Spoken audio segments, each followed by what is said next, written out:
Hello everybody and welcome back aboard Cruisin' the Atlantic. I'm Nick Licalzi and we are back with a season recap and the first round of the playoffs in the Atlantic Junior Hockey League. We're going to start it off with the season-ending standings.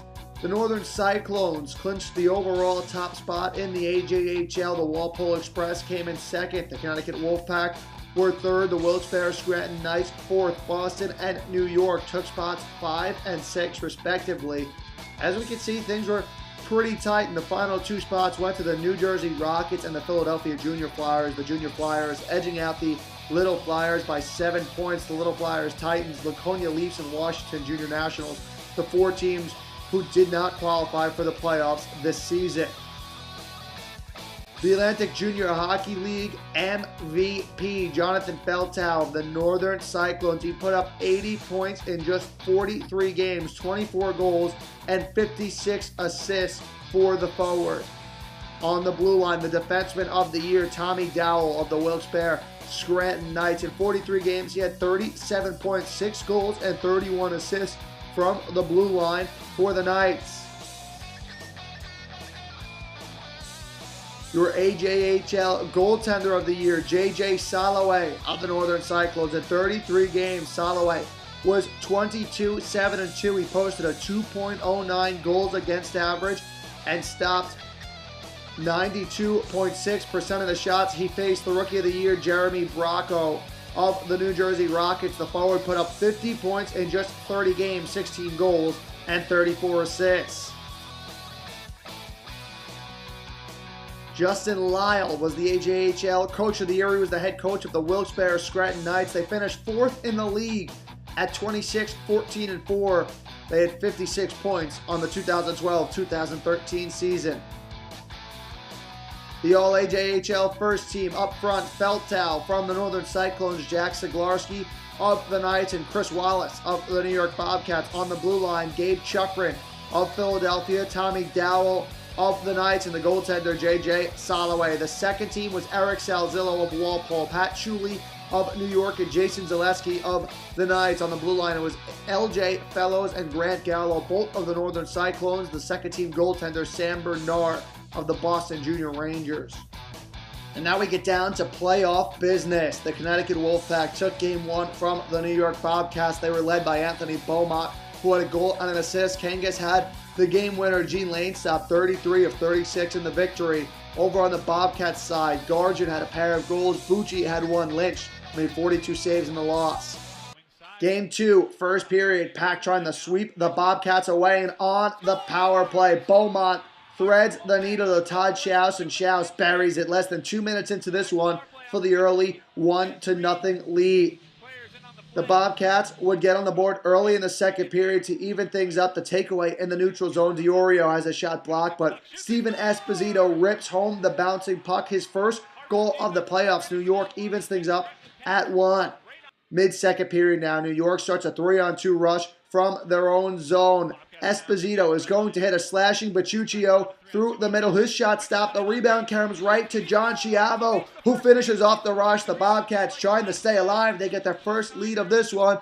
It's 2-1. Less than a minute later, the Wolfpack are going to control off the draw. It's going to be Beaumont locating Schaus on the give and go, and Schaus buries that one as he rips the laser through Lynch in net. He leads the Pack with 6 playoff points so far, and he ties it at 2 here. Third period, all kinds of pressure coming from the Wolfpack as they have New York scrambling in their own zone, shot after shot. Lynch is unable to recover, and the puck is going to wind up on Belger's stick. His big drive stopped, but Quintana all alone at the top of the crease, and he tips it home. The Wolfpack lead it 3-2. Just 2 minutes later, the Pack would ice this series. Calgary with a sharp angle shot that trickles over the goal line. The Wolfpack would win this one 4-2, and they would sweep the New York Bobcats out of the playoffs. Schaus, Beaumont, and Quintana do the heavy lifting as Connecticut moves on to the semifinals. The New Jersey Rockets upset second-ranked Walpole. In Game 1 of their series, they were led by Eibel up front. He had 2 goals and an assist. The Rookie of the Year, Jeremy Bracco, had 3 assists. Anton Yannin snapped 25 of 27 in the net. On the other side for the Express, Colin O'Neill had a goal and an assist. Eric Salzillo had the second goal.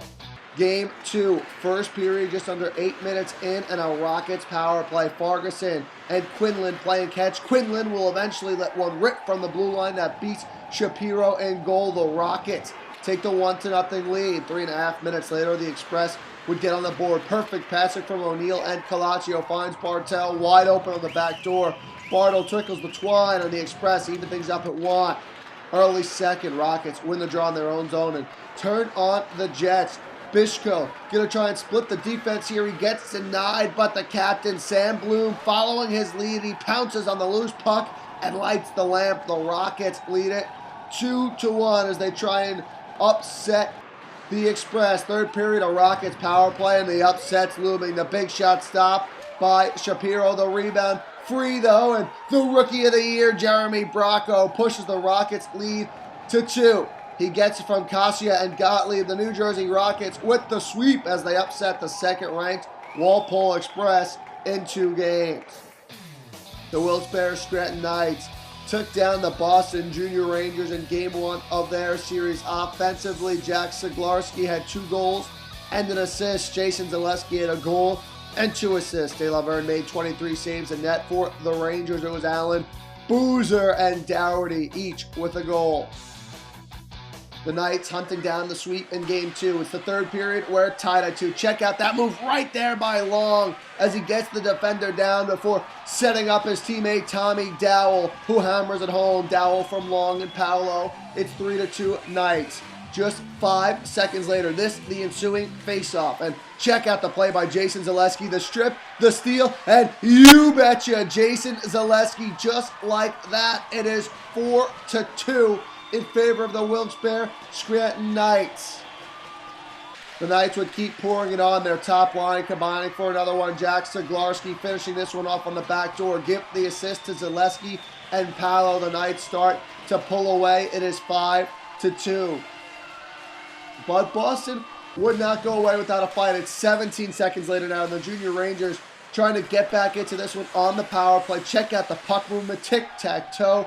Chardon to Fenton to Dougherty to the scoreboard. Boston cuts the deficit to 5-3.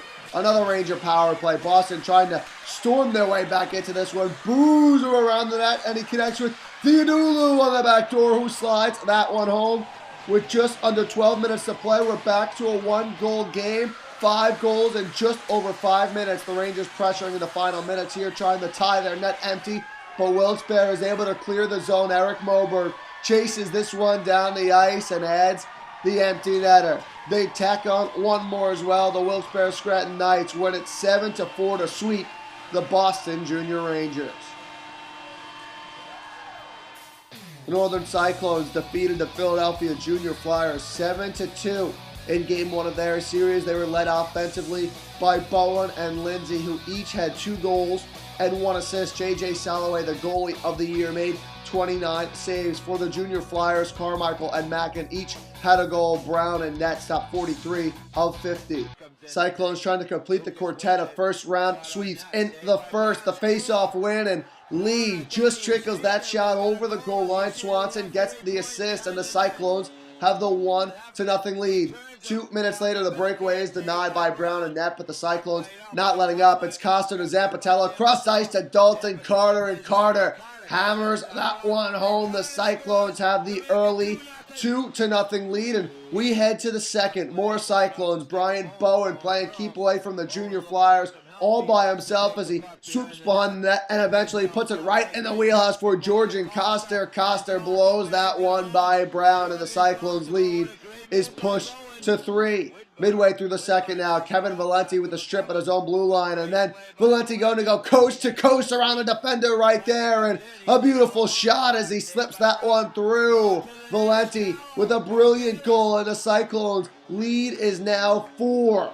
The Junior Flyers would get a power play as they try and get back into this one, but Jonathan Feltow has other ideas. The block shot, the breakaway, and yeah, Feltow knows how to finish. Check out that celebration.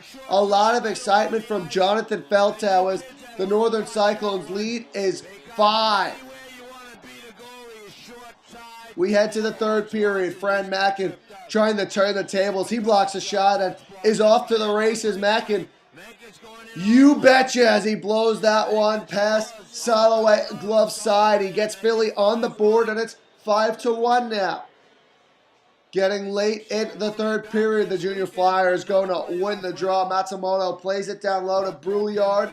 Brouillard going to find who else but Fran Mackin. A nice pass right there by Brouillard from behind the net. Mackin puts it into the back of the net, and the Junior Flyers cut the deficit to 3. It's 5-2, but with less than 3 minutes to play, the Flyers' comeback is just going to be too little, too late. The big line for the Cyclones going to combine to ice this one. Bowen, Feltow, and Koster combine for another goal. This one makes it 6-2, and the Northern Cyclones are the final team to advance to the semifinals as they sweep the Junior Flyers.